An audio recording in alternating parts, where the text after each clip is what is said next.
What is up, guys? Welcome to episode number 79 of Diggity Podcast. I'm Jeff James. As always, with me is the incredible, unobtainable, luscious Brody Faults. How are you, my friend?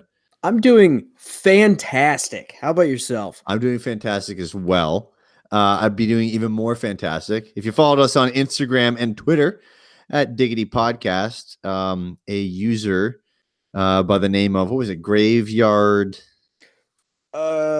I will. You got to give right proper up. shout outs, Yeah, man, right. on this show. Here, I got it. No, I Graveyard got it. Gamers 047. Thank you for the kind words. Goes a long way, man. Made our day for sure. Also, totally never. I mean, it's a life accomplishment for me because I never thought me saying peppers in your pee hole would have ever resonated with someone or had injected itself into someone's life so much so that they would use it in life. I'm happy for that. And I told Brody that definitely quantifies us having to make t-shirts one day down the road that say, I've got peppers in my pee hole. How about you? So maybe one day we'll get there. Living the American dream. I saw that comment come up. And instantly, as I was reading it, I was like, yep, that's something fucking Jeff said. Nothing that came out of my mouth. Well, hey, you know what? That I am living the American dream, and it is incredible. Subscribe to us on YouTube. Our YouTube channel name is Diggity over there. We got tons of videos up after E3. All of our live reaction stuff to all the E3 videos, as well as our last podcast in video form for the recap of everything we thought about E3. And our thoughts on that. And I think down the road, we'll probably give it a break, but maybe next week a show we'll give is maybe kind of like what we kind of wish we saw. Not like it's disappointing, but maybe like a wish list of some items or whatever. Because we might touch on it briefly. I guess we've had so much E3 this week that I was like, man, we should probably try to kind of stay away from it. But there's everything that's coming out is still stuff that is just like a follow-up from E3, right? Yeah, no, for sure. It's been kind of it's a week that completely fucking takes over everything. Absolutely. Guys, if you're listening to the audio podcast for the first time, hit the little subscribe button or the follow button. You can find us on iTunes, Google Podcasts, Spotify, wherever you listen, or wherever you pretty much can listen. We are on there. Also subscribe to our YouTube channel, like I said previously. And with that, Brody, let's get on into some deals, dude, for this weekend. So for this week, there's all sorts of stuff on sale everywhere, but I chose a couple things out here because, there's all of the major platforms are having huge sales because it's E3 and all that good stuff. But for Nintendo Switch, I chose Golf Story for $9.89. And it is on the US eShop. Absolutely love that indie game. It's fantastic and absolutely worth $10. On Xbox, Spyro Reignited Trilogy for $24.99 from Amazon. And also, in case you did not watch the Xbox briefing during E3, you can get the Xbox Game Pass Unlimited for $1 right now through Microsoft. And this is the Game Pass for both Xbox, and it pays for gold, and it also pays for Game Pass on PC. Wait, it's Game Pass Ultimate. Right. That is what I said. No, you said unlimited. Did I? Yeah. Sorry. I was like, oh, Ultimate. shit. Ultimate. There we go. Ultimate. Same difference. It's fine. It's Xbox Game Pass SSS. Here's my question. I was hearing through the grapevine that if you paid the $1 for the month of, the month of July, let's call it, or I guess mid-June to mid-July, can you going forward, if you stay on Ultimate, does it like renew your live previously up until a point? Well, if you sign up for that, you pretty much give them permission to set up an auto renewal. So the next month it will go ahead and charge $15 for the Game Pass Ultimate, which is the 2 Game Passes for PC, Xbox, and then also the Live. So if you already have Live, I doubt it adds a month, but I guess it could. I mean, you're not saving anything because it's $60. by the end of the year because you figure the $5 for live a month, you tack that on, that's 60 in 12 Right. months, and then it's already $9.99 for Game Pass. Well, the big thing is the addition of the PC Game Pass, because Yeah, otherwise it was $10 by itself, I believe. was it? So, No, it was $5.99 for just the for PC just Game PC. Pass. Yeah, I'm pretty pretty sure that's Let me not do correct, research while but you say the next one. yeah. So our last deal is for PlayStation 4, and it is Marvel's Spider-Man for $19.99 from GameStop. So Damn. that's I absolutely loved playing through that game. I actually just picked up the DLC on their Days of Play sale. Yeah, if you haven't played it, absolutely check it out. What you Yeah, got, Jeff? Game Pass for PC, $5 Oh, a month. so you save $5 if you buy them all together. If you okay, so you say $60 in a year, Right. doing that. Interesting. Okay, well, If you're cool. gonna use all of it, right? Sure, yeah, So dude, deals. yeah, dude, the deals. So Spyro, that's awesome. Big one for me, Marvel's Spider-Man. That's crazy. Already at Yeah. $20, dude. That's Yeah. a solid game. That's a really, really good deal. Yeah. A steal. There's a shitload of content in there. I think I got about 20 something hours out of it. Mm. Just the base game. I mean, I'm a completionist too, though. So I went around and did everything, and Platinum did even. So, Oh but boy. fantastic game. Love it. Sweet. Speaking of Game Pass, there are some games that are leaving Game Pass at the end of June. So on June 27th, Next Up Hero is leaving. And then June 30th, we have 4 games leaving, they are Devil May Cry 4 Special Edition, Shadow Complex Remastered, Ultimate Marvel vs. Capcom 3, and Zombie Army Trilogy. So hit those up before they leave. And now let's jump into the meat of the podcast. That meat. That meat. That prime beef. That beef, bro. So first up, I wanted to cover what we know about Breath of the Wild sequel, which at this point is not a lot, but there have been various news outlets and all of the people that are far more important than us apparently that get to go interview Nintendo and some of the major people out there. But so far, basically the director from Breath of the Wild will be returning for this one. It will be the same director, which is nice. Keep everything kind of in line. The game will take place in the same Hyrule, which is awesome as well. Especially because in the Zelda franchise, we don't really get sequels per se. I mean, you always get new Zelda games, but they're usually not sequels like this. So the plan is to actually make this game significantly darker than Breath of the Wild, and actually they have said that it is going to be darker than Majora's Mask, which is one of my favorite. Actually, it is my favorite game of all time, as I've said 100 times probably at this point. And one of the main reasons that I do love it is because it does really get into the dark side of the Zelda franchise and what that can be. DLC is definitely not off the table for this next game. And the way they kind of have talked about it so far, it actually seems like it's very likely. They like being able to expand upon what they put out there. And Nintendo will neither confirm or deny that you can play as Zelda in the next game. Damn. Which is immediately after this trailer dropped, the whole internet freaked the hell out because Zelda lost like half of her hair. Half of it's cut, and so now it won't clip with armor and things like that. That's like a kind of a telltale sign. Well, also other people are saying too that maybe Link loses his voice. Yeah, he might lose his voice because he is a very vocal person. Yeah, so but this is interesting to me. It sounds like the way that they're going for this is like it kind of. I mean, I could be completely wrong, but it sounds like they're kind of saving on a little bit of development time in terms of the environment. Oh yeah, they're using the same one and they're just kind of like making it a little bit darker, adding things to it. And then obviously it's a totally different story, right? You already have your characters and then minus changing one of them and the same environment. So this could be something that honestly could come out a little bit earlier than I think a lot of people expect. I think people are like, we won't see this until 2022. No, I don't think. I think it's going to be early 2021. That is my speculation at this point. Like they show it at the next E3 and then it launches. I bet you it's end of 2020.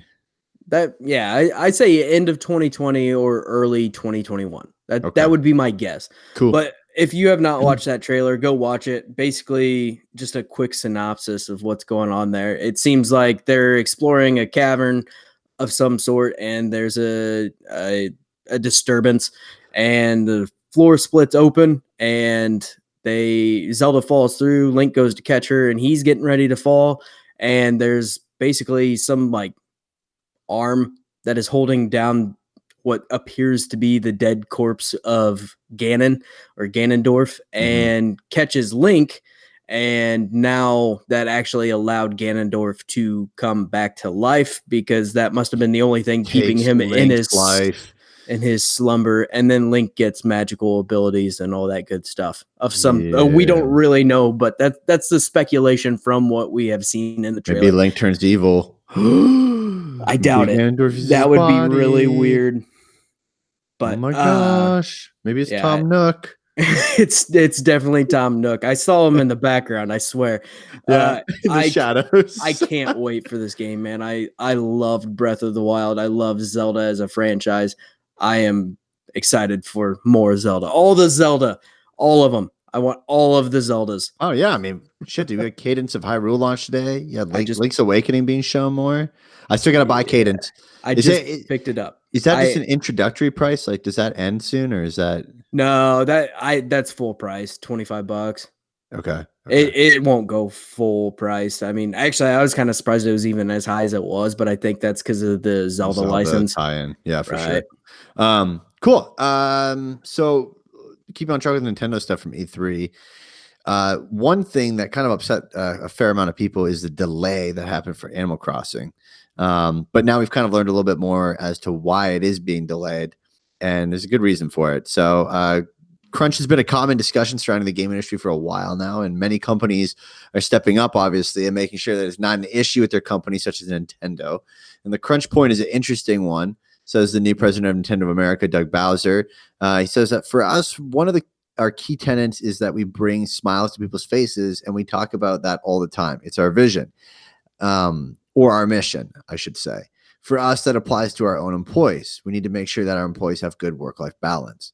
One of those examples is we'll not bring a game to market before it's ready. We just talked about one example in Animal Crossing's delay, and it's really important that we have that balance in our world. It's actually something we're proud of. So I get it. It's cool. I think also just people show games too fucking early nowadays. Yeah. Way too early. And I don't think anybody's really like, it just hurts them in the end, right? Because people get upset with the delays after seeing Animal Crossing, for the last year. And then, like you take a look at like Kingdom Hearts 3, right? I mean, that should have never been, it was like a 7-year project, or like 6 years or something crazy like that. And it's like, just don't show it that early on. That's ridiculous. I think it was 9 years, actually. Was it more than that? Yeah. It was like 9 years. I'm trying to give it a little bit credit, but okay. But you just don't, when they do that, I think it makes the general public, not like hardcore gamers. I think people who are hardcore gamers, I guess some people understand and still bitch about the stuff.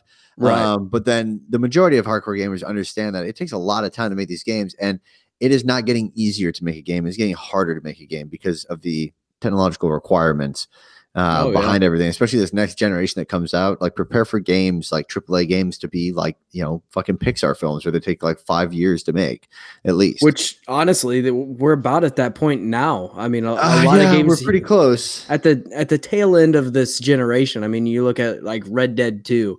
For sure. That took 5 years to make at least, maybe even 5 or 6. I mean, it's hard to tell because a lot of people or a lot of these companies are kind of, they don't really exactly say when they start working on a game or anything like that. It's all just speculation based off of when their last game released and things like that, or whenever they announce it, you're like, oh, well, I can count at least from this announcement. Right. But,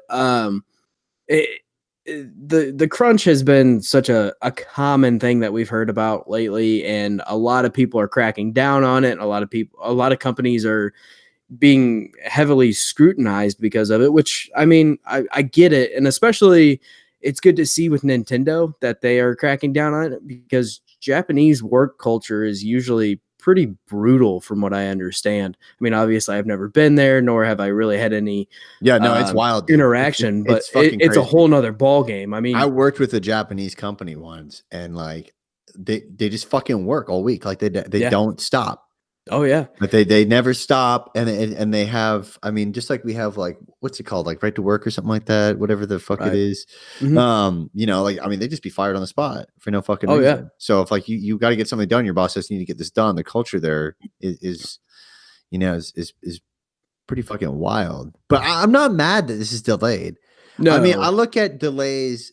If it was a delay for a company that continually fucks games up, then I'm just pissed because they probably just fucked their own stuff up and now it's delayed because of that. But the fact that it's Nintendo and it's a IP like Animal Crossing, which generally speaking, all the Animal Crossings are fairly decent. And Yeah. so, you know, like some of the handheld ones on DS and stuff like that weren't so hot, but all the other Animal Crossings were great. And so for me, it's kind of like I mean, I'm fine with it. I'm cool with it. It's delayed. There's tons of other shit to play, and I Oh don't yeah. think it's something that has to be like a scratch or a mark on Nintendo. But I will say for the industry, the problem I have with crunch is that that's just.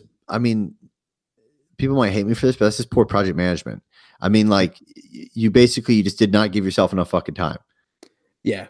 Like Yeah. enough leeway. Shit comes up, stuff fucks up. You have Right. changes, you have things you want to change. Put enough time into it. You know, like if you Yeah, can hit give your yourself dates as a enough time. company, They keep their dates so tight and they want to get it out as soon as it's possibly ready to go out. sure, yeah, because I And mean, it's right. profit margins and all that Right. shit, right? But I mean, yeah, it's just a little wild to me. Just like I believe it was Miyamoto that said it, but a rushed game will never be good, but a delayed game will be good. I can't remember the exact quote, but basically he said, you know, when a game gets rushed and when they don't delay the game, like he was responding to people's Oh, outrage of, I know what he said. yeah, He help me said out here. pepper my beehole. No, that wasn't it. That was Miyamoto.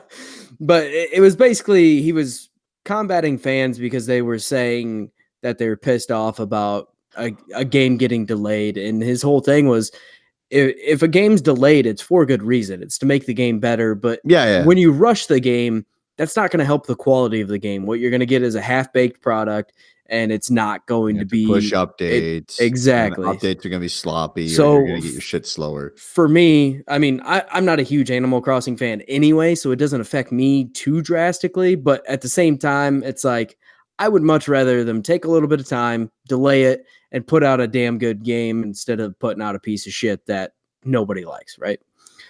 Yep. But that's not culture nowadays, man. Everyone just wants everything fucking now. Well, patience is a virtue. That's what my dad always said. Wow. So wise. I've never heard that. So wise. Yeah. Yeah. I was hoping you'd pick up on the sarcasm there. Yeah, Not think I I know. was being anyway. know. So Phil Spencer he did a giant interview with Giant Bomb, which normally I won't promote another podcast, but damn it, they do some pretty good shit. Yeah, they're some good fucking guys. They're awesome.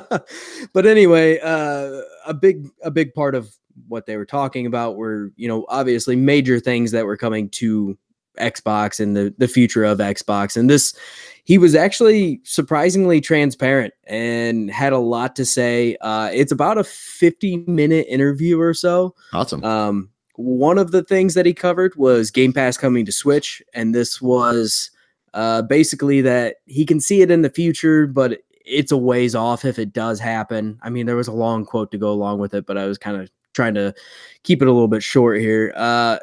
He also said that the lack of Sony at E3 hurt E3 as a whole. He said that, you know, even though they are competitors, having them there just makes for a better show overall, which I mean, yeah, obviously, but just the respect between the companies is pretty impressive, even though they are direct competitors. And also one of the kind of off bits that most people won't care about, but I thought was kind of interesting. During the Xbox briefing, they talked about Phantasy Star Online 2, which has been a Japanese game and has never made it west. People have played it through, fan translations and whatnot, but for the most part, you can't really play this game. They announced that it was coming to America and pretty much. I don't think it was coming to Europe. I think it was just North America. It's to the west, yeah, Western civilization, right? But basically, he said, the way they presented it made it seem like it was just coming to Xbox and just to PC, presumably through Xbox app on Windows 10. But apparently, it will actually be coming to the PS4 and the Nintendo Switch as well. It must be a timed exclusive from kind of what I understand. I'm not 100% because he was still kind of vague about it, but yeah. So that's pretty cool if you were looking forward to that game and thought you weren't going to be able to play it because, you play on PS4 or whatever. But I was really surprised it's coming to the Switch. As I am with all MMOs that come to Switch, I am very cautious about. So, when you spoke about Sony not being there, I was thinking about this over the last couple of days now, after all this has went down. Whoever decided to do that is so fucking smart, dude. Oh, because I think that they're kind of in the same, box as Xbox, where maybe it's not the greatest year for them, just because of the console lifespan right now, and fuck, man, like even the difference from like 3 E3s ago in terms of how people use social media and the way that people talk to each other online and talk to companies online and the hate from everything nowadays. I think it's smart that if they did think this was going to be kind of a little bit of a down year, to just kind of take it off, honestly, and not spend the capital on that, focus on like R&D and building your games, and then just doing like a direct. Like, I don't think we're going to see some big event or anything. I think we're just going to see like a Nintendo Direct-esque kind of video, which is fine. I mean, that's it. Just show me games. That's it. I know there's a console coming. Show me games. Maybe show the console if you want, just to get ahead of Team Xbox. But I think it'd be. I think that's pretty cool. I mean, I think they did a good job. Everyone kind of sat there, was like, "What the fuck? Yeah, these guys are idiots." Blah blah blah for not being part of this. And I get the whole E3 with them not being there, but. And I saw a lot of like people who were like journalists there and stuff saying that it was extremely, like, there was not that many. It was an extreme difference in attendance, which is great. I'm sure the lines are better and it was better. But the problem with that is now companies have to sit there and assess it next year. And if Sony doesn't jump into it again, I mean, I think this thing dies, dude. If Sony doesn't go in on this again, like if this becomes not just like some little off thing that Sony does, but it's actually a pattern and they don't go next year, I don't see the use of E3 for a while. I mean, beyond that. So, a couple points to go with that. Sony has been doing those directs of sorts. They've had 2 of them so far. So they're kind of keeping us more in the loop, which is different for Sony. That's not something they generally are really great about, but it seems like they're working on it. I think E3, even if Sony doesn't come next year, I think it will limp along for a couple more years. Oh, yeah. But eventually, if Sony doesn't return, I imagine this will go by the wayside.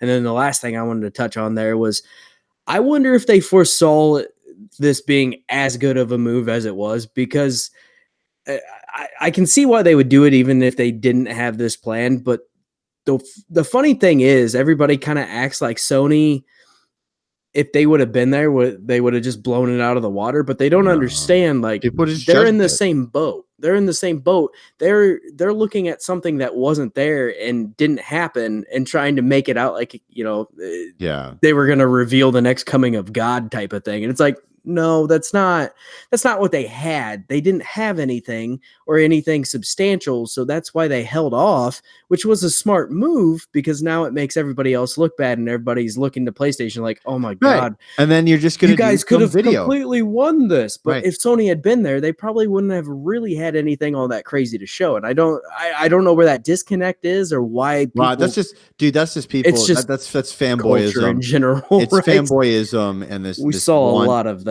This wanting to just win. I'm on team Right. blah blah blah. I'm on I mean, that's all anybody does nowadays. Yeah. But it's the thing. I mean, shit, dude. As Sony, you wait until July. You put a video out there in July. That's your direct or whatever, and there you Show go. off some Has nothing to games do and with you're E3. right. And you know what's fucking hilarious, dude? Is people if they have it in July or maybe they have it in August. I have no idea.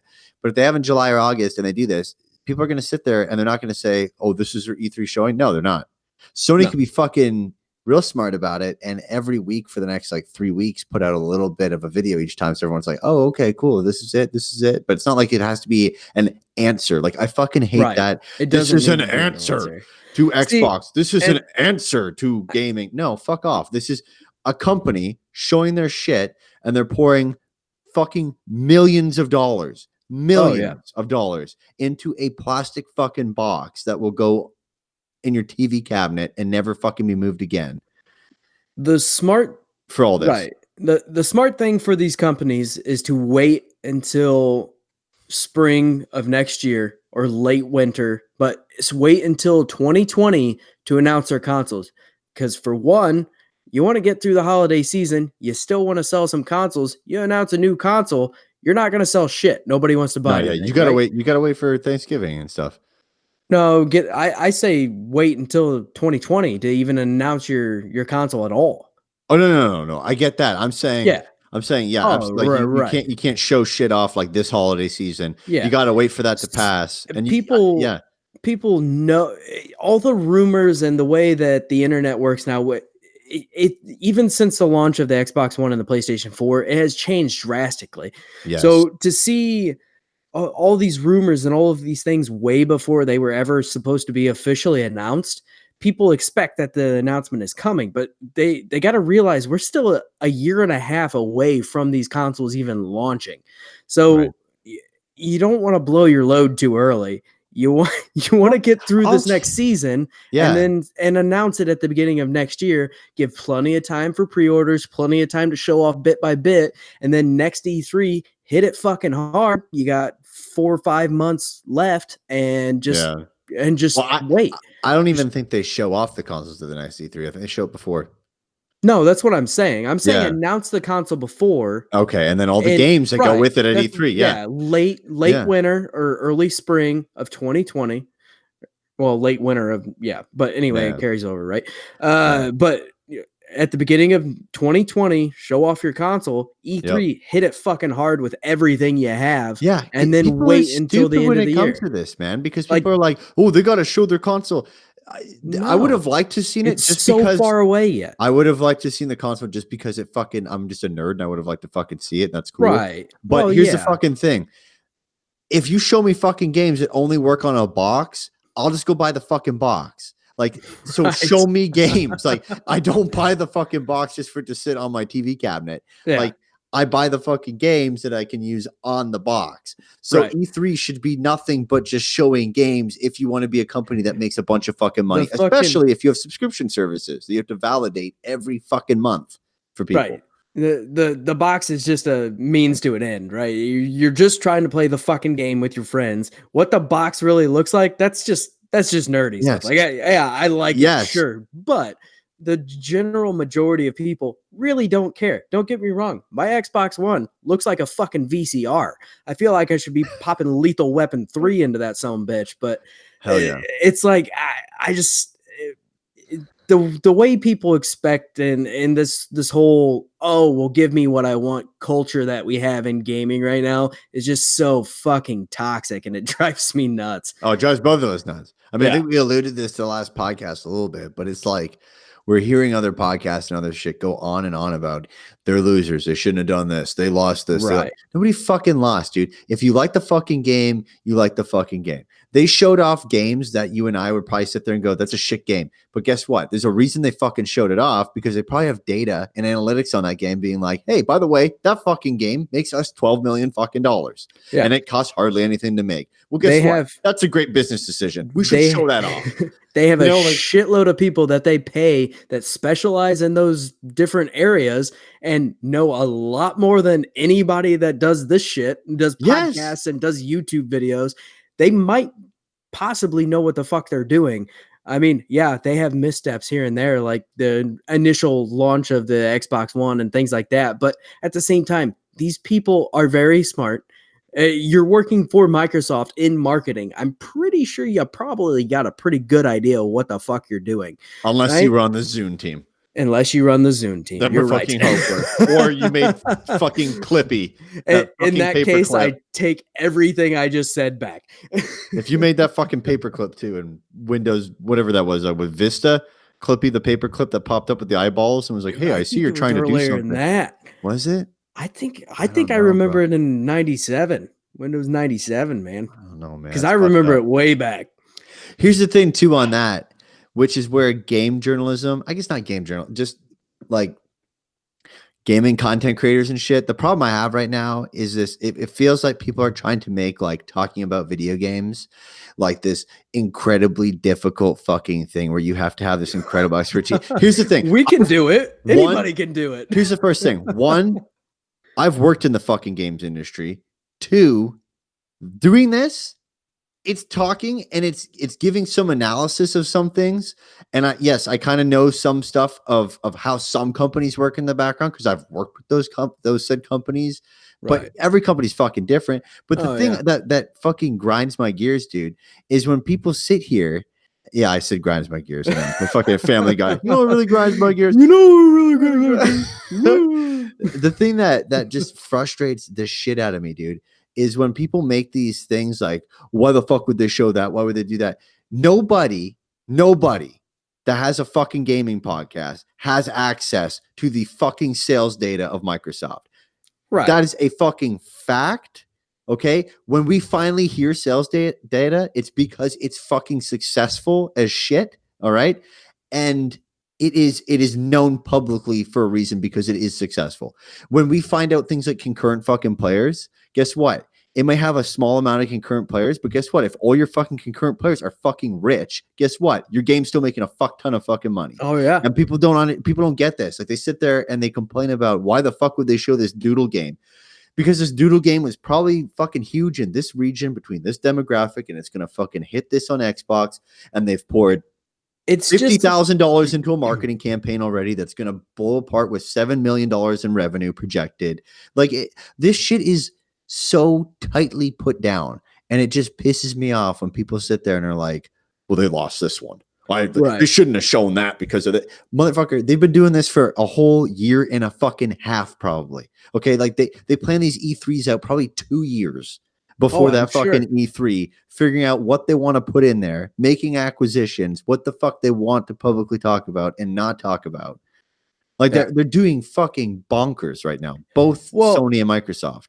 And that goes hand in hand with we roll our eyes and kind of make jokes about it, but all the mobile games and things that have been announced lately, yeah, it's fucking, we don't care. But guess what? You know who does care? Japan. And you know what Japan does? Spends a fuckload of money on video games. And China now too. And China. So yeah, it may not be popular in America or Europe or anything like that, but that doesn't matter. They know what their target audience is. They know they're going to make a ton of money, and that's the end goal of a business. Is to make fucking money. Right. Correct. That's it. And you make money off of making people happy with product that they decide and quantify. I am going to spend my hard-earned money on X. By the way, this is not going to be the only rant of this podcast. No. There's one that we saved for the end. And oh my God. It's going to be great. I know. Anyways, motherfuck everybody. I think everyone just needs to realize this. Gamers need to kind of chill out a little bit, take a look at the people and how much work they're putting into these things and how technical these things are for these AAA games. And the people that do what we fucking do need to sit there and go, guess what, guys? We know like 10% of what the fuck is going on behind the scenes. Right. We know 10% of the fucking business because we have no data. Okay. And we only have our opinions. That's it. And rumors. And rumors don't mean shit until they're absolutely confirmed. Nope. Holy hell. We just shit on gaming podcasting in the whole. And we do it. Fantastic. Wild. We shit on gaming podcasting in a gaming podcast. It's great. Fucking meta, bro. That's why you come here. Moving on. Square Enix plans to make their entire library available digitally. Recently, in an interview with Game Informer, which is a great publication, President and CEO Yosuke Matsuda said, "We're working on that in a variety of ways. That is a request that we hear often as far as our major titles go. Most of those, we still have variations out that you can play now. The more classic titles that you might have played on NES, we're still working hard to make it so that you can play those. We actually have launched a dedicated project internally to port those over. So we are working to make them available on a variety of platforms. Certainly down the road, we would like to see that on a subscription or streaming service. So we're exploring the possibility of creating a dedicated channel for ourselves."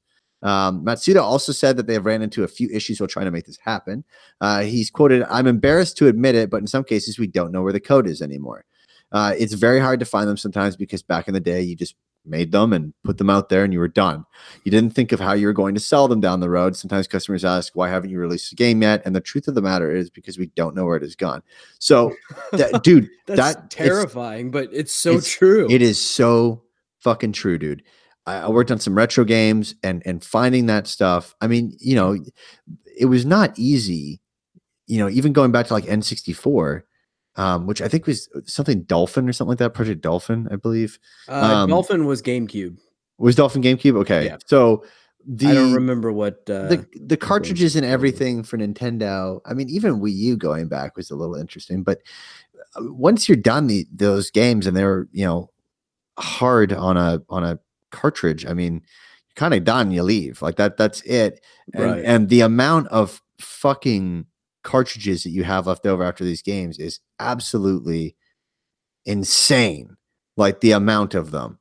So a good example is I got to work with a company that had the rights to the acclaimed video game titles. And so different things like NBA Jam and Iggy's Wrecking Balls. So here's actually a really cool story. But essentially, one of the ways that we found some code to NBA Jam is it was actually located from an individual who was a fan of acclaimed games back in the day. And this probably happened like 2 years ago.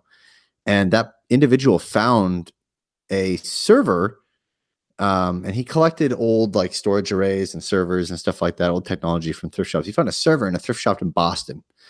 And on that, taped to the bottom of it was a disc. And that disc was one of the discs we were missing for NBA Jam, for the Acclaim like testing version of NBA Jam and some of the it was a version of code that was crucial to the collection. It was missing.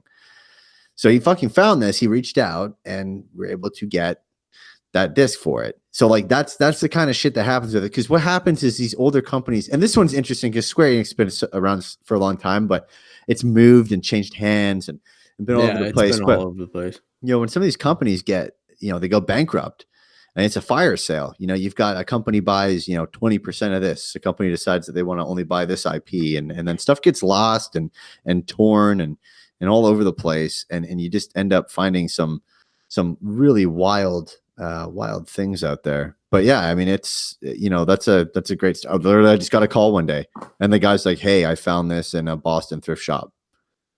Meanwhile, I'm in Toronto, Ontario, Canada. I'm like, okay. That's crazy. That company, Acclaim, I had an office in New York, or New Jersey, right on the coast, and it made its way to fucking a Boston thrift shop. That's insane. It's crazy that he even took the time to call you guys too, because a lot of people would find it and be like, meh, and either throw it away or try to sell it to fucking GameStop or something, Sure, or lie and try to get money for it and stuff. Right. Like that. Yeah, no. That shit is absolutely true. So this was one of the things I was surprised that we saw Final Fantasy VIII being remastered, because Final Fantasy VIII was one of them that the code was lost for. They didn't have the code at one point in time. And so that when that came up in the their E3 conference, that was one of them I was kind of surprised by. I'm not necessarily excited for it or anything, but it was one I was just kind of shocked, because that's something that Square has run into quite a bit, because like you were saying, especially Square has been around for a while in one shape or form or another, right? But it's it's one of those things. They were definitely in that time period where, like you said, you make your hard copies or whatever, and you're good to go. Send it out. Let's go. My And God, it's yeah. The and then amount of everything else is cartridges. just what. Who would have thought we'd be buying games from 20 fucking years ago now, right? Oh, You dude. think everything would just keep pushing forward, but every generation we just keep buying the games from the last generation Oh my plus the God. next generation. And it's this continue, which I'm excited about because that preserves the history of games as a whole, but at the same time it's so redundant because we just keep buying the same shit. Yes.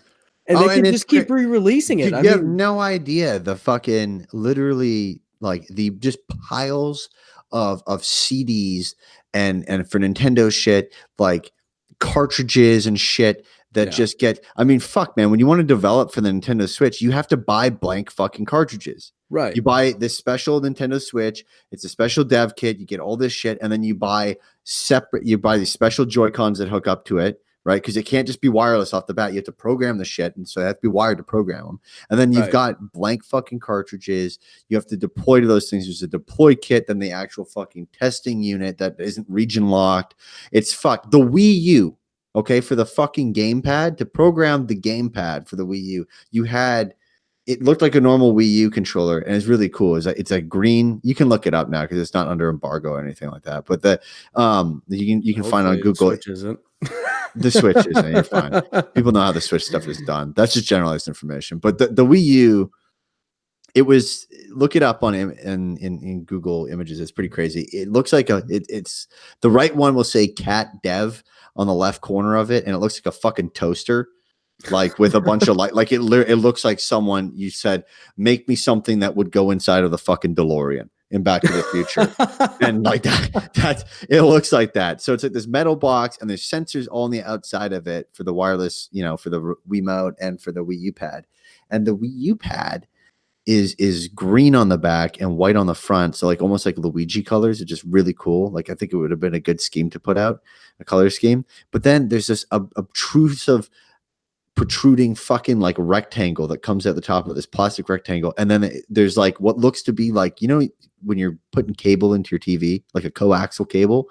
So Yeah. there's an end on that, okay, and then you take a coaxial cable, you screw that onto that fucking thing, and then you screw it into the fucking dev kit for the Wii U, and that's how you program the fucking Wii U pad in order to for your UI and everything for your controls, so it can speak to Right. it. And then once it's programmed, it can speak to it wirelessly that way as well. So there's, I mean, just a mass amount of ridiculous things that goes into these things, and Oh yeah. you lose them.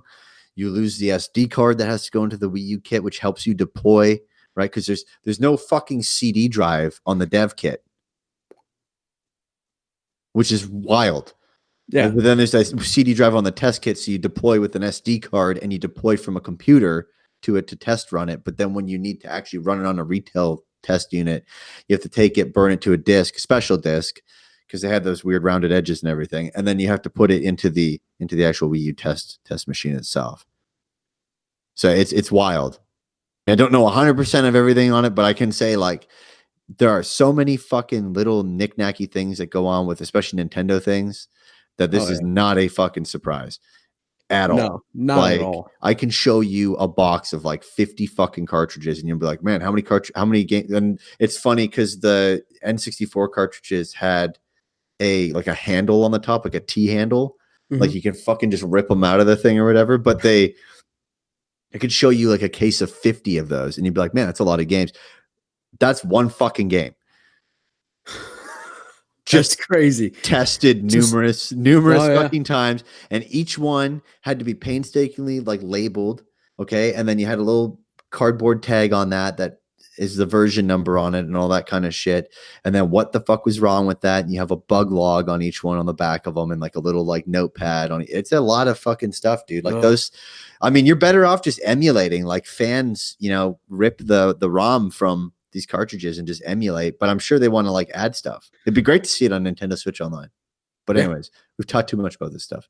Hit me up with the next piece of news.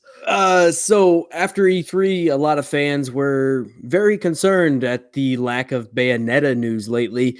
So since the game was announced about 18 months ago at this point, it was Game Awards, not last year, but the year before, I believe. The devs have been pretty tight-lipped on this game, and since we haven't heard anything, people are starting to get concerned. The fact that they weren't at E3 is even more concerning to a lot of people. But basically, Platinum Games has quickly dispatched that rumor. Studio head Atsusushi, I fucked that name up, Inaba, has said no. He has said no, development is actually going well. Games aren't usually done in a year or two. It takes a while. That's all.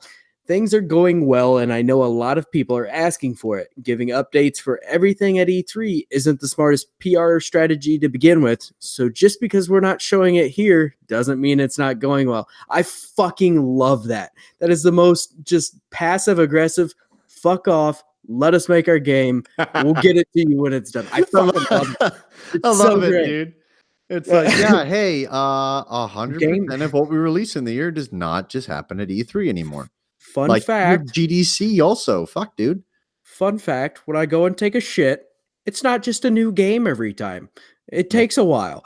Fun fact, when I take a poop, it's not the last poop. Jesus. I love how that tied in with what we talked about earlier. And good, I didn't even plan for that. They should fight back. That's good. I like it a lot. It's fantastic. A lot of respect for that. So there's more Marvel's Avengers information. So shortly after the Square Enix E3 conference, more info on the upcoming game from Crystal Dynamics was made available. So here's some quick facts, fun facts. There'll be a main hub base. There'll be multiple medium worlds rather than one large open world, which is kind of interesting. I feel attacked, by the way. The fun fact thing. Oh, shoot. There'll be there'll be alternate costumes for the heroes, which I think everyone kind of thought of. I mean, I don't know. You have to do that considering Spider-Man. I think everyone expects at this point. There'll be a skill tree for customizing abilities. And this is already announced, but the devs here yet again stress that DLC characters and environments will be free going forward. So we both would assume then that the skins would probably be worth something. Is what our guess is. That would be my guess. I would assume that the skins aren't going to be considered DLC. And the fact that this is going to make them fucking loaded. Oh, yeah. For a $60 game. Yeah, just selling skins. There has to be something. And we've seen with, Gearbox recently with the Borderlands 3 stuff. They're getting really caught on this terminology of, it's not DLC or no microtransactions, sorry. But yet they turn around and sell skins. So there's this weird break in like terminology where there's like they're making their own good old loophole. And somehow they get a poop hole loophole. The poop hole loophole. There is a new reigning champion. Oh, that's going on a shirt. Got pepper in my pee hole and a poop hole in my loophole. But it's just they have to be making money somehow after the launch of this. It's just a matter of where. Companies don't deserve to make money, Brody. Right. Companies actually like to give away their shit for free, so all of their hard work goes down the toilet in a matter of a year or two. So yeah, okay, we'll figure it out, I'm sure. It's just the fact. I think so if I look at the word microtransactions and how it's used, it is such a negative. Here's the thing, right? We talk about people take the shit and they make it so fucking negative. Microtransactions, that word, people get triggered by that shit and they just fucking curl into a ball and shit themselves. Yeah, it's a very negative connotation. You have to sit there and you have to go, cool. So what are we going to fucking call this? Well, we're going to have purchasable skins. Cool. I'm cool with that. Not triggered. But now if I go and say, hey, I'm going to have microtransactions, it's like, burn them. Grab your pitchforks and your torches. Let's go. Unbelievable. Ridiculous. Yeah, there's got to be some form of making money after the release of this, or else they're not going to be able to put out free DLC and free environments and free characters.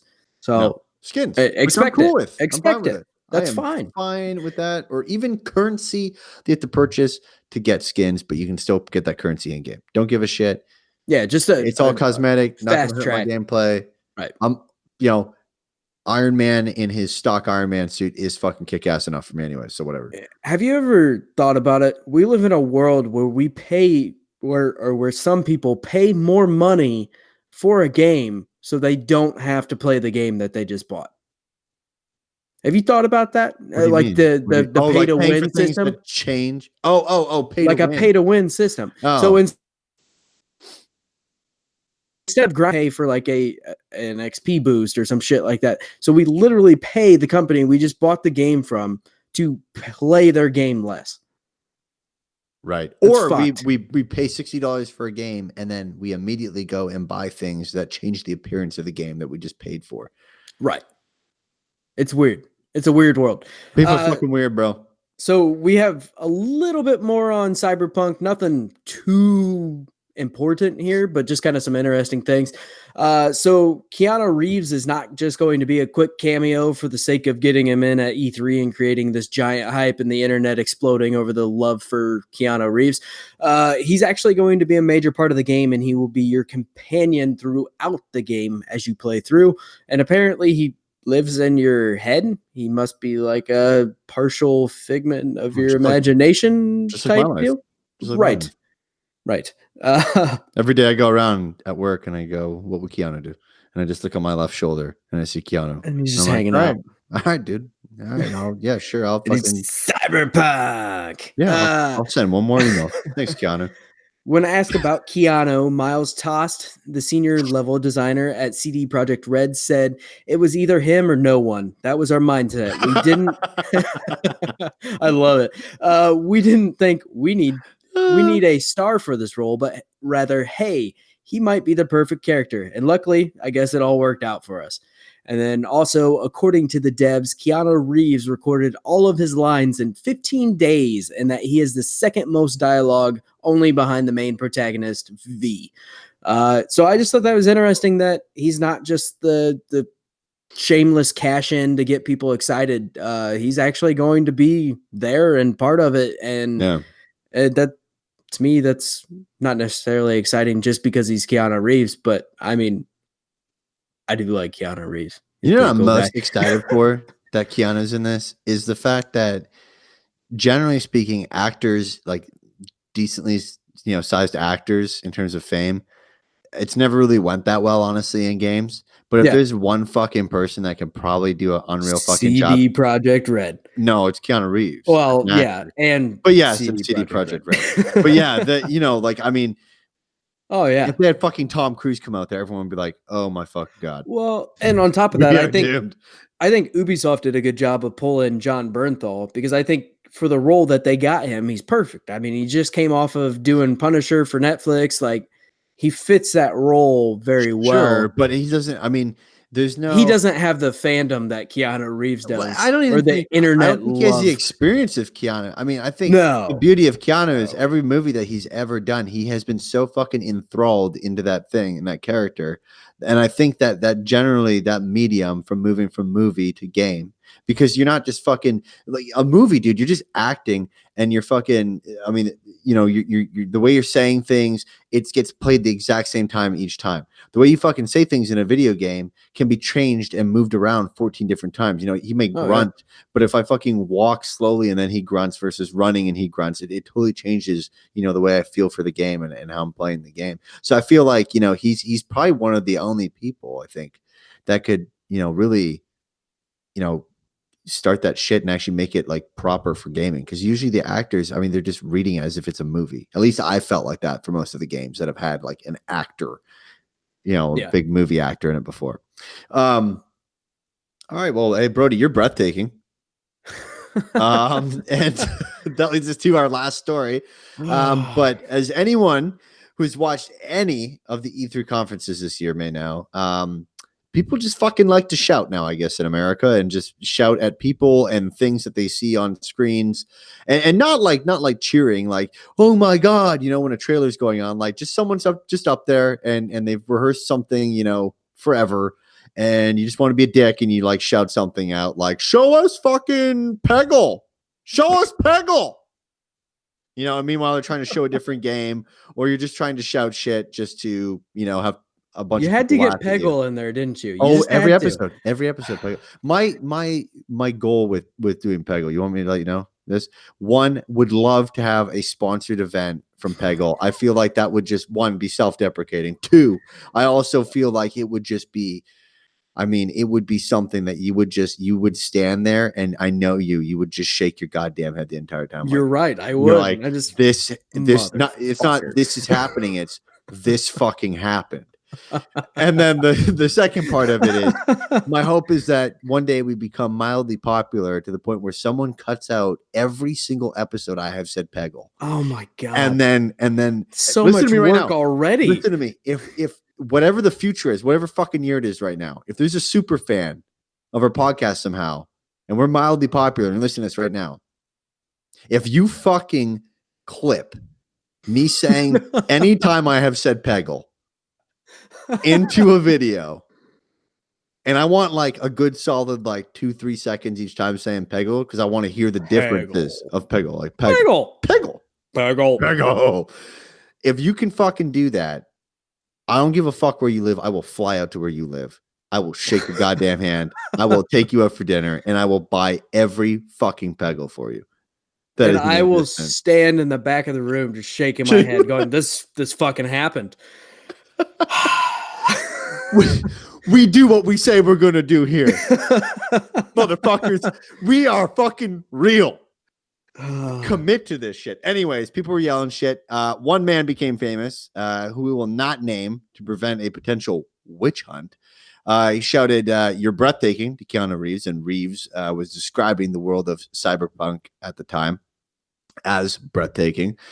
CD Projekt Red, being the good guys, that they actually reached out to the said man to give him a free copy of the collector's edition of the game at launch. And instead, he insisted that the company donate a $3,500 go-kart, which is a cart that contains video games and other fun things for kids to do while admitted to children's hospitals. And this is about 14 times the retailer cost of the collection editions that was offered to him. While at first this appeared to be a decent enough gesture, this has outraged the internet for some fucking reason. And many fans of CD Projekt Red, by putting the game studio in a situation where they are practically obligated to do what this man has asked for fear of bad PR.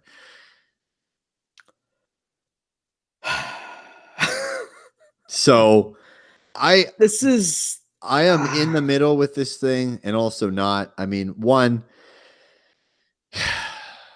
let's start with the shouting. Let's just start with the shouting. Don't fucking shout. Don't be a dick. No. Don't shout things. Well, people have practiced so fucking hard, dude, for these things. And a lot of these people are not normally public speakers. Like, these are devs. These are people that like to code. These are people that like to make video games. They're not used to getting out on a stage and being like, I have made this. And this is, that they're not the presentation kind of people. We saw someone say, fuck yeah, to Just Dance 2020. That man doesn't know what's going on while he's on stage. Exactly. He is nervous as fuck. Nobody would say, fuck yeah, Just Dance 2020. Not a thing. Right. It's on the fucking Wii, bro. not a thing. These people are nervous, and they've practiced so hard for this, and they have a fucking set time for their program. Like, their program just can't fucking go over by a large amount. They pay fees for this shit, for the crew that's doing everything, for the venue. I mean, this is a massive undertaking, and it's just fucking annoying. I mean, it is. It was distracting during I'm all like of sitting the there, I'm trying to watch it, and we're hearing like, yeah, whoa, okay. Like, it's one thing to be like, yeah, awesome. It's another thing to like yell a fucking sentence. Right. Like, will there be extra suits? Yeah. Like, for Iron Man, like, they'll fucking tell you, bro. Like, the game's not coming out for a while. They'll fucking let you know. Just chill. Just fucking chill, buddy. They'll get that out there, I promise. Yeah. I'm same place on the shouting. I think it's fucking ridiculous. I also hate clapping at the end of movies. Obnoxiously laughing in movies. Anything that's obnoxious and something you could fucking keep to yourself, and because it doesn't add anything to anybody's experience there by you shouting things like "you're breathtaking," which is. And why? Just leave it alone. Like, I understand there's this whole meme culture around Keanu Reeves right now, And Yes. genuinely, like, the dude seems like a genuinely good guy, but it's just like, just let the dude do his job. Yeah. He's out there to present a game and do a bunch of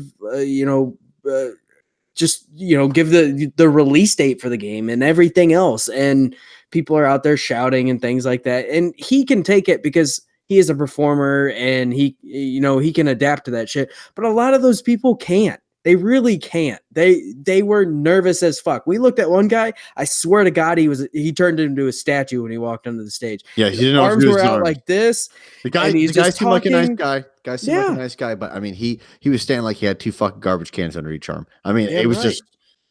just a stone wall, just standing like, oh, blah. Yeah, And it's it's wild. just rude and We're fucked obnoxious, though. and there's no reason for it. We're fucked. So Next year, whoever has the first presentation is fucked because it's just gonna be someone yelling that shit. Because now everyone wants this. Like, I feel like CD Projekt Red is also to blame for this kind of shit because they gave this fucking guy something for doing that. And I get it. It's not like he said anything terrible or repulsive or really like fucked the show up. He probably honestly added to it so people watch that clip and then learn more about Cyberpunk. yeah, But I mean, when you give something to somebody like that, like you're just enabling a group of people. So now someone's gonna fucking exactly. yell that shit next year and be like, It's "Oh, just gonna be I 10 want a times free worse. copy of Luigi's Mansion 3." Right. You're It's just gonna be Luigi. so much worse. You're Luigi. I wish they wouldn't have done that because now everybody and their brother and their fucking grandma are gonna be at E3 next year yelling stupid shit at the presenters on the stage, and yeah, E3 is gonna die. It's gonna happen. Good God. I'm also kind of in the middle on this. I'm in the middle on this part too. The part that gets me, I am perfectly fine with if somebody's like, "Hey, we'd love to give you a collector's edition of the game." Be like, "Nah, just donate that money to charity." The part that Yes. gets me is when you multiply it 14 times the price of what they offered you. And on top of that, what they offered you does not cost them what they sell it for, obviously, because that's Right. not how you make money. So for them to sell a fucking game to you that they made doesn't cost them much, or to give you a game that they made doesn't cost them a whole lot. So yeah, you have some of the collector's edition items, so like statues or whatever the hell's in it. I didn't actually look, but I just looked up the price, and yeah, 14 times what they offered. That's where you're kind of crossing this line of you What took is this something that thing was too? good of heart. Is this just like a crate full of like different consoles or like The what? go-kart. Yeah, it's like a portable cart that they take around children's hospitals. Fantastic cause. Don't get me wrong. I think it's an awesome cause for kids who are Yeah, I was in a children's yeah, hospital growing up, and right. I had a they bring like a GameCube around on a wheel. Yeah, this is Yeah, yeah, okay, yeah, cool. yeah, yeah. Yeah. It's So a I mean, fantastic cause. I I had a also don't GameCube built into understand it. why it costs $3,500, but other people have done the research. That's apparently what it runs for. Well, But it's medical it's yeah. technically, so fuck.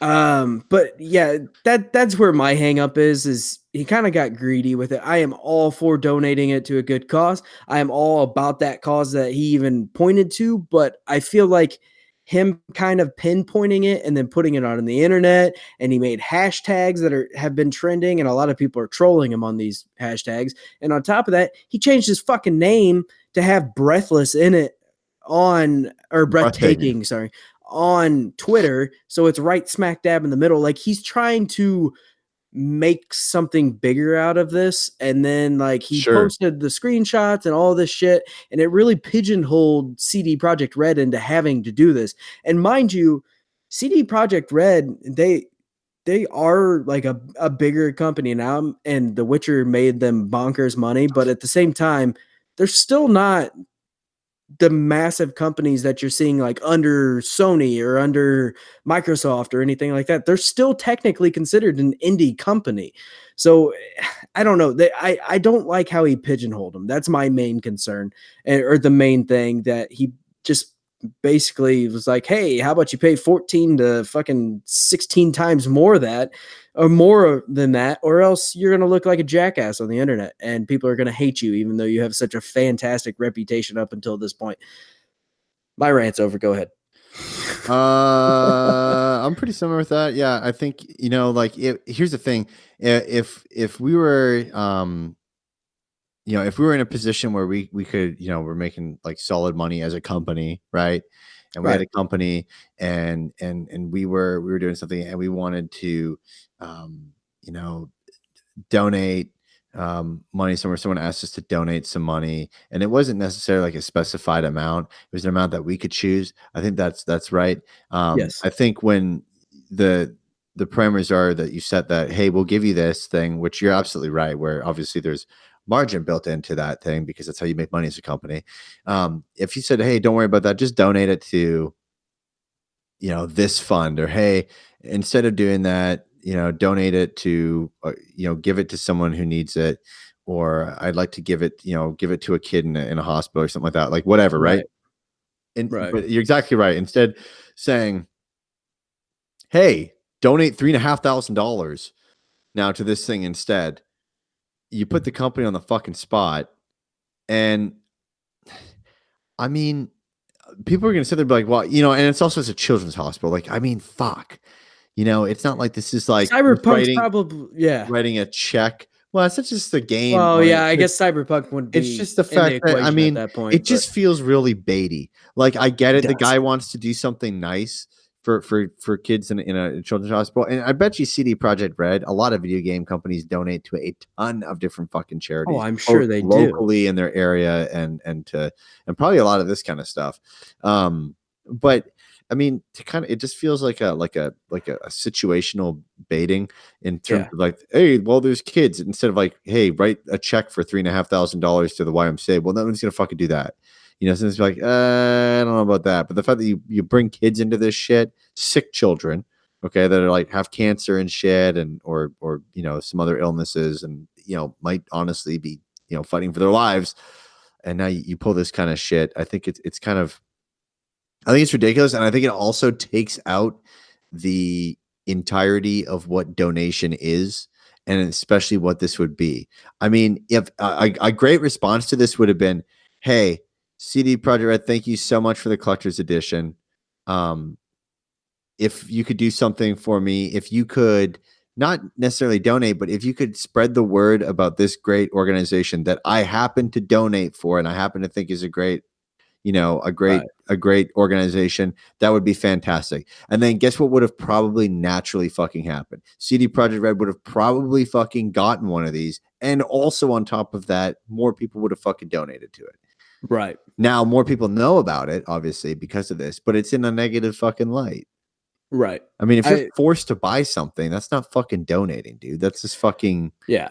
you're in a hot spot. Ultimately, it was the way he went about it. I mean, his end goal here was good, but the way he went about it was kind of shitty. Yeah. And it just, and honestly, I don't think CD Projekt Red had a problem donating that $3,500 Did they at do that. it? Yeah, yeah, they did do it. I mean, fuck. What else do you Yeah, do in that you have situation? to. I mean, you're fucking. Oh, I guess you're gonna fucking bend my arm until it breaks. So here, I guess take it. But honestly, I doubt they even had a problem doing it. It's just the fact of how they got to that point in that situation of them just trying to be kind and give this guy. They had no reason. He didn't do anything for them. Keanu Reeves was on stage. This was just a sideshow thing that made it as a meme on like Twitter, right? And No so one's getting anything it's for free anymore now at E3. Fuck. yeah, fuck that. Like they didn't even have to give this guy anything, and then It he is ended CD up Projekt Red's costing. fault, though, Yeah, for being exactly. in this They situation. shouldn't have, but yeah. I mean, a collector's edition wouldn't have cost them much, and it was, I don't know, whatever. But regardless, But I mean, this is fucked, and how it all went down, and each individual step of it was just kind of fucked up. just let him. I mean, here's the fucking thing. Like, the problem is, it's not the fact that they gave it to him; it's the fact that they publicly announced that they were going to give it to him. So they used that He PR. did that. I He thought they did. posted it I on thought Twitter. no, but No, I thought they fucking wrote a comment to him and said, he "You've earned it, messaged. sir." They messaged him. Oh, and then he I think fucking they posted direct it. him, and he started Oh. screenshotting it and fucking putting it I all over thought the I internet. thought they had tweeted it and said, "Check your DMs." I'm pretty sure they tweeted or something, dude, and they said, check your Well, DMs. even if they said check your DMs, they didn't fucking publicize what they were doing. I mean, Well, no, but I'm pretty sure the tweet had said something like, "You've earned yourself a copy. Check your DMs." The I don't difference know. is if you don't That's let not what the I saw, but that's possible. if you let the company fucking sit there and do that kind of shit and try to pull the PR off of it, which is fine, it's great PR, but then you're not like you make it publicly known to everybody versus him just getting fucking DM'd by it, Right. you know, and then just fucking like then making it known on Reddit, much fucking different. And then when it's known on Reddit, the company doesn't acknowledge it. Like the company should have just fucking walked away at that point, even if that was the case where he showed like the DMs and all that kind of stuff. It should have just been like, cool, that's great. And all it would have done is it would have been on Reddit, and there would have been a bunch of fucking upvotes, and people would be like, hey, that's great, that's cool, good job of them, great to see companies do this, and it would have ended. That's it. Right. Would have ended. There would have been nothing else. But the fact that it was publicly displayed and then went back and forth and it was put on this pedestal is what causes this fucking scenario, which is wild. But I'm glad people know more about, I guess, these go-karts. I mean, that's one byproduct one of this. good thing that came from it. I used one of these as a kid. I mean, I don't think it was just model. I mean, it obviously had a GameCube on it, but I mean, it helped me get through some tough fucking times, dude, in a children's hospital. I mean, that was Oh yeah, I can imagine. just one fucking escape, So, that was good. But yeah, they I don't know. It's This dude's bio on 6/9/19, Keanu Reeves said, "I was breathtaking." Then has his creator code, yada yada yada.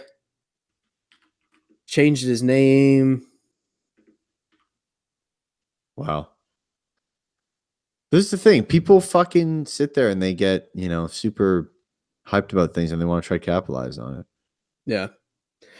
His his pinned tweet, which is the video of him or Keanu saying you're breathtaking, which was just a general response to the fucking crowd anyway. But it has 1 million views. His tweet from good God, this man tweets a lot. Holy shit. Just about everything else is nothing even remotely close to that. Like, I don't know. I don't know. Whatever. Anyway, sorry. Now you got me going down a fucking rabbit hole of searching this dude's profile to find if they sent him a message or not. But you do your thing. Do your thing. I have nothing more to say about it. That's just, I mean, I don't know, dude. I think it's gotten a little fucking. This guy has apparently he does it quite often. Says, what do you mean?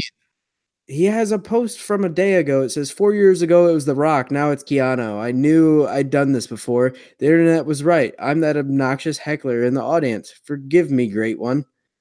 Hashtag it doesn't matter. I don't like him. I don't like him at all. Why? I mean, I just find it fucking annoying. Why? I don't. Why do people have to fucking? I just don't. What's the point of fucking screaming shit? Like, unless if you're in a theater, okay, because that's what you're fucking in this. You're in a massive fucking theater. There's a ton of people. There's massive audience. The Microsoft Theater is huge. All right, in Xbox Plaza, right downtown LA, right across from the Staples Center. Okay, like fucking the epicenter of LA, basically.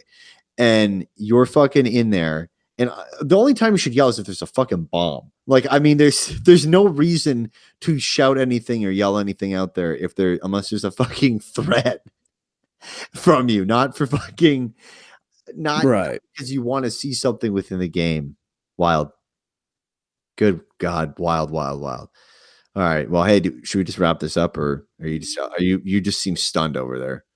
No, I'm just reading. Life goal just reading. Breathtaking at somebody and eventually them fucking, give him credit. Huh? Was this man's life fucking goal just to keep continually yelling breathtaking and then in the hopes of someone of no. No, Kiana was explaining the game, and he said this game is breathtaking, and the guy said you're breathtaking. Like, I know. I'm saying the guy who no, yelled. it wasn't his end goal to do this for his whole life. I don't believe. That's what Oh, I'm responding to. I mean, I answered your question. oh. But you said he said his Twitter was fucking. Yeah, because it's He's taken not over. Dude, this dude has posted, I'm not even out of the past 2 days. He posts, I swear to God, like fucking 8,000 posts a fucking day. It's ridiculous. It took, Oh shit. he has a post from 4 minutes ago, 6 minutes ago, 12 minutes ago, 18 Oh, minutes ago. I shit you not. It is taking me forever to even find this shit. oh shit. Breathtaking, man. Holy shit. Hey, it's breathtaking the amount of time, energy, and awesomeness that goes into making this podcast so awesome every single week. If you want to support us, head on over to patreon.com/Diggity Podcast. We'd be grateful for that. Follow us on Twitter and Instagram at Diggity Podcast. Subscribe to our YouTube channel. Our YouTube username is Diggity. That's Diggity. Subscribe to the podcast, the audio version, if you haven't already. By the end of this episode, just hit the little follow button or the subscribe button, wherever you're listening to. Helps out a ton. I am available on Xbox One. My gamer tag is Maple Jeff, Brody. Luscious Brody. That's fantastic. And on PlayStation, Wolverine's cousin. Oh, thought he was going to forget it, but he did. He got it down pat. Nope. Guys, leave us a review, whether you're listening to the audio version or you want to leave a comment on YouTube. We appreciate anything and all. It helps us out in two different ways. One, gets us noticed a little bit more on those platforms. And two, it gives us feedback so we can make this show better each and every single week. We're on number 79, but I'm sure by the time we're on episode 150, I would hope that we're better in some regards, God, you were way better than the first episode we put out. Oh God! Oh, God. First episode. It's cringe. It's so bad. Oh, do you go back sometimes and listen to it? No, I do. I don't. I've gone listened back to a couple of times, dude, and I've listened to it, and I'm like, oh my God. I went back one time, and after I went back that one time, I decided, nope, I'm good. Never again. Where did you go back? What episode were we on when you went back? It was maybe episode late 30s, early 40s, probably. Bro, So it's been a little while. I went back like episode 65. Oh God. Oh my God, bro. It's a far cry from what we did our first couple episodes. The first one was by far the worst, which you expect. I mean, you don't know what the hell you're doing, right? But what we do now is just, it's simply breathtaking. It's just breathtaking. See ya.